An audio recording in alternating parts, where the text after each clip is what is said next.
योग अपने भारतीय संस्कृति देन है। गुजरात राज्य योग बोर्ड द्वारा गुजरातभर में अवारनवार अनेकों ज कार्यक्रमों थाय छे। 21 जून आंतरराष्ट्रीय योग दिवस पण आवे छे, पण ए पहला विशेष योगनो प्रचार प्रसार बाळको माटेना अमे एक कार्यक्रम लईने आव्या छे। एनुं नाम छे समर योग कैम्प, जेमां 7 वर्षथी लईने 15 वर्षना बाळकोनो समावेश थवानो छे। ए अमे 20/5 થી ચાલુ કરીને 29/5 10 દિવસનો એ કાર્યક્રમ લઈને આવી રહ્યા છે। ગયા વર્ષે 2023માં પણ અમે એ કાર્યક્રમો કર્યા હતા, જેમાં અમે 100 જેવા કેમ્પો કર્યા હતા, જેમાં ખૂબ મોટી સંખ્યામાં પ્રતિસાદ મળ્યો અને વાલીઓની ખૂબ ડિમાન્ડ હતી કે ગુજરાત યોગ બોર્ડ આ વર્ષે પણ કરે। તો આ વર્ષે અમે 200 કાર્યક્રમો કરવા જઈ રહ્યા છીએ।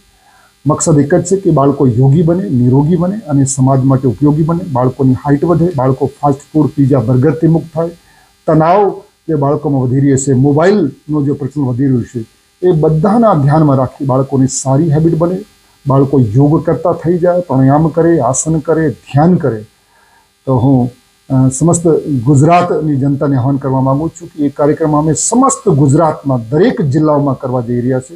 તો આપ અમારી ગુજરાત સ્ટેટ યોગ બોર્ડની વેબસાઇટ પર આવીને રજિસ્ટ્રેશન કરાવો અને પોતાના બાળકોને યોગી બનાવો, સંસ્કારી બનાવો અને રાષ્ટ્ર માટે ઉપયોગી બનાવો।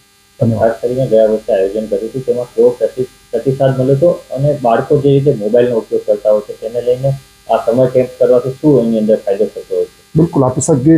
અમને આ બીજી વખતે એટલા માટે એ ભાવ આવ્યો કે જે ફર્સ્ટ ટાઈમ અમે 2023માં સમર કેમ્પ 100 જેવા સમર કેમ્પો કર્યા, તો સમસ્ત ગુજરાતમાં ખૂબ સારું પ્રતિસાદ મળ્યો, અમને ખૂબ સારા રિવ્યૂ આવ્યા અને વાલીઓની પણ ડિમાન્ડ હતી કે આ સમર કેમ્પને અમે ફરીથી કરીએ। તો આ સમર કેમ્પમાં બાળકોની હાઇટ વધારવાના આસનો, બાળકોની પાચન શક્તિને મજબૂત બનાવવાના આસનો, બાળકોની દિનચર્યા બરાબર બને, બાળકોને ડાયટમાં શું લેવું શું ના લેવું એના ઉપર અમારું ફોકસ રહેશે।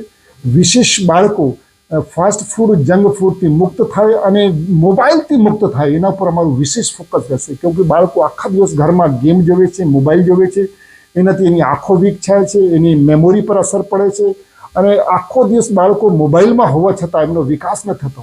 તો અમારા અલગ અલગ યોગ એક્સપર્ટોના માધ્યમથી બાળકો મોબાઈલના વ્યસનથી દૂર થાય, જંક ફૂડના વ્યસનથી દૂર થાય, વહેલા સવારે બ્રહ્મ મુહૂર્તમાં ઉઠે, બાળકો સંસ્કારી બને, મા બાપના પગે લાગે, એવો સારી આદતો, સારા સંસ્કારો સાથે બાળકોને અમે જોડીશું।